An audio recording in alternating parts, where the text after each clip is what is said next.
Assalamualaikum warahmatullahi wabarakatuh.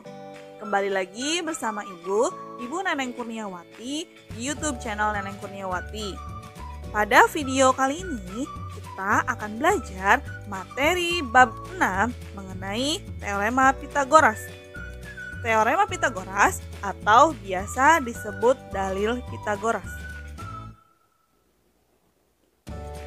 Adapun materi yang akan dibahas pada video kali ini yaitu mengenai apa itu teorema Pitagoras dan menentukan panjang salah satu sisi pada segitiga siku-siku.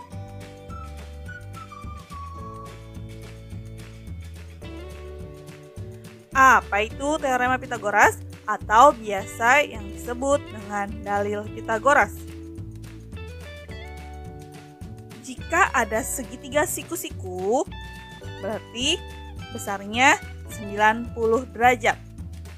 Nah, di sini unsur segitiga siku-siku yang ini disebut dengan sisi miring atau hipotenusa.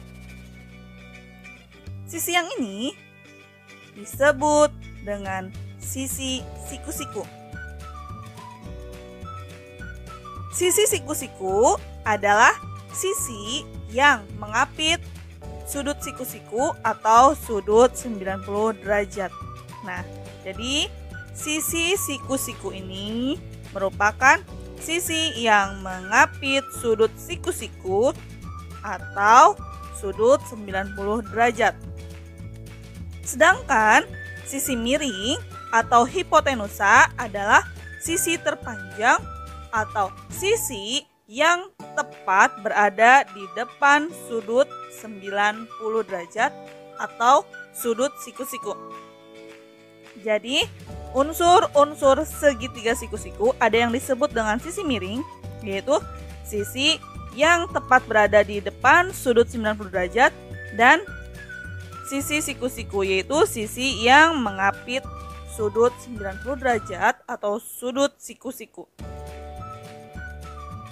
Jadi, teorema atau dalil Pitagoras berbunyi pada setiap segitiga siku-siku berlaku jumlah kuadrat sisi siku-siku sama dengan kuadrat sisi terpanjang.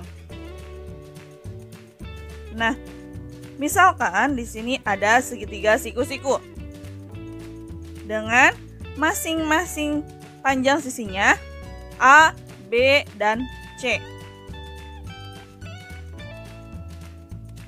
Maka, kalau kita kaitkan dengan teorema atau dalil Pitagoras, pada setiap segitiga siku-siku berlaku jumlah kuadrat sisi siku-siku.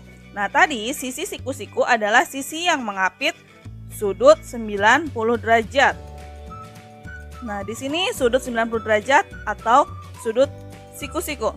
Maka sisi yang mengapitnya adalah sisi A dan sisi B. Nah, jumlah kuadrat sisi siku-siku, maka A kuadrat ditambah B kuadrat sama dengan kuadrat sisi terpanjang.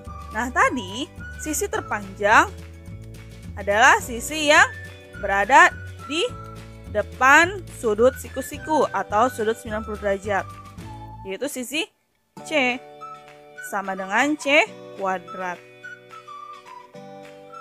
Nah, ini teorema atau dalil Pitagoras. Pada setiap segitiga siku-siku berlaku jumlah kuadrat sisi siku-siku sama dengan kuadrat sisi terpanjang. Atau, jika kita mencari sisi terpanjang, C kuadrat sama dengan A kuadrat ditambah B kuadrat.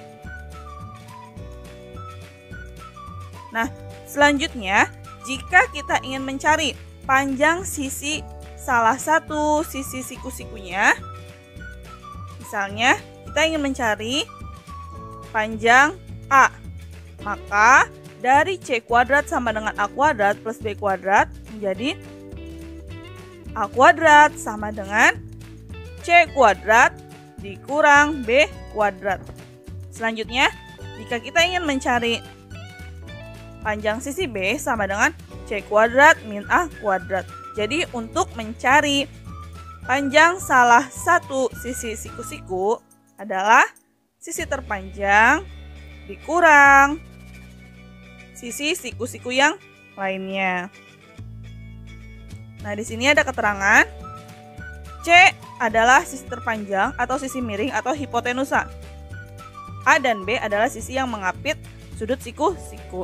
Jadi yang ditekankan di sini adalah supaya nanti kalian ketika mendapat soal dengan panjang sisi selain ABC, yaitu kalian bisa paham. Jadi cari sisi terpanjangnya dan sisi siku-sikunya.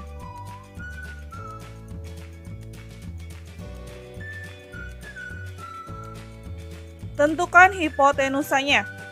Nah, misalnya di sini ada segitiga siku-siku KLM dan segitiga siku-siku PQR.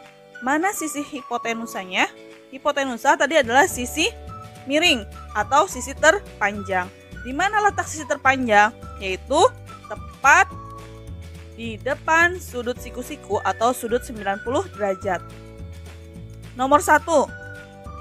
Nah, ini adalah sudut siku-siku atau sudut 90 derajat.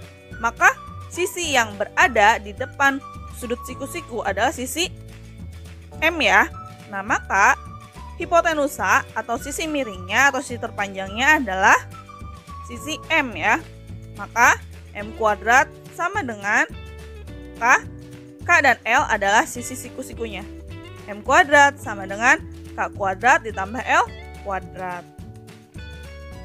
Nomor 2. Hipotenusa merupakan sisi miring atau sisi terpanjang yang berada tepat di depan sudut siku-siku atau sudut 90 derajat. Nah, maka ini merupakan sudut siku-siku atau sudut 90 derajat, sehingga P adalah hipotenusa atau sisi miring atau sisi terpanjang. KP kuadrat sama dengan sisi siku-sikunya Q dan R. Q kuadrat ditambah R kuadrat. Jadi kalian jangan menghafal ABC, PQR, KLM. Tapi langkah pertama kalian lihat dulu sudut siku-sikunya berada di sebelah mana. Nah, sisi yang berada tepat di depan sudut siku-siku atau sudut 90 derajat adalah sisi miring atau hipotenusa atau sisi terpanjang. Sedangkan sisi yang mengapit sudut 90 derajat atau sudut siku-siku adalah sisi siku-sikunya. Seperti itu, mudah-mudahan kalian paham.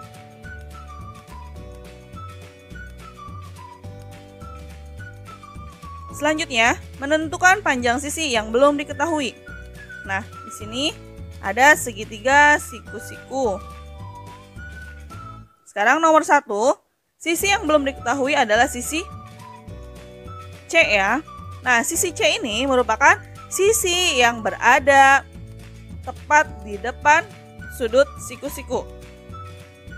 Nah, maka sisi C ini merupakan sisi miring atau hipotenusa. Sehingga rumusnya C kuadrat sama dengan 6 kuadrat ditambah 8 kuadrat. Jadi, kuadrat sisi miring sama dengan jumlah dari kuadrat sisi siku-sikunya. C kuadrat sama dengan 6 kuadrat, berarti 6 kali 6, 36, ditambah 8 kuadrat sama dengan 8 kali 8 sama dengan 64. C kuadrat sama dengan 100. Maka, nah karena di sini masih kuadrat ya, C kuadrat sama dengan 100, maka C sama dengan akar dari 100. C sama dengan 10. Nah, sudah didapat ya, sisi yang belum diketahuinya adalah 10. Nomor 2. Sisi yang belum diketahui adalah sisi X. Nah, maka X kuadrat sama dengan, nah di sini sudut siku-siku, berarti sisi X merupakan sisi siku-siku. Dan 13 merupakan sisi miring atau hipotenusa atau sisi terpanjang, sehingga X kuadrat sama dengan 13 kuadrat dikurang 12 kuadrat. X kuadrat sama dengan 13 kuadrat, 13 kali 13 ya, sama dengan 169. Dikurang 12 kuadrat. 12 kuadrat itu sama dengan 12 kali 12. Sama dengan 144. Sehingga X kuadrat sama dengan 25. Karena di sini masih ada kuadrat sehingga X sama dengan akar 25. Jadi untuk mencari X-nya kita akar kuadratkan. X sama dengan 5. Akar dari 25 adalah 5. Jadi panjang X-nya sama dengan 5. Nomor 3. Sisi yang belum diketahui adalah sisi X. Nah, maka X kuadrat sama dengan, nah ini merupakan sudut siku-siku, sehingga 25 adalah sisi yang berada tepat di depan sudut siku-siku atau yang disebut dengan sisi miring atau hipotenusa ya. Maka sisi terpanjangnya sama dengan 25. Untuk mencari salah satu sisi siku-siku, sisi terpanjang berarti 25 kuadrat dikurang 24 kuadrat. X kuadrat sama dengan 25 kuadrat, berarti 25 kali 25 sama dengan 625. Kurang 24 kuadrat, berarti 24 kali 24 sama dengan 576. X kuadrat sama dengan 49. Maka X sama dengan akar dari 49. X sama dengan 7. Seperti itu ya. Nah, itulah tadi materi mengenai teorema atau dalil Pitagoras dan mencari panjang salah satu sisi pada segitiga siku-siku yang belum diketahui. Mudah-mudahan apa yang sudah Ibu jelaskan dapat kalian pahami. Terima kasih. Wassalamualaikum warahmatullahi wabarakatuh.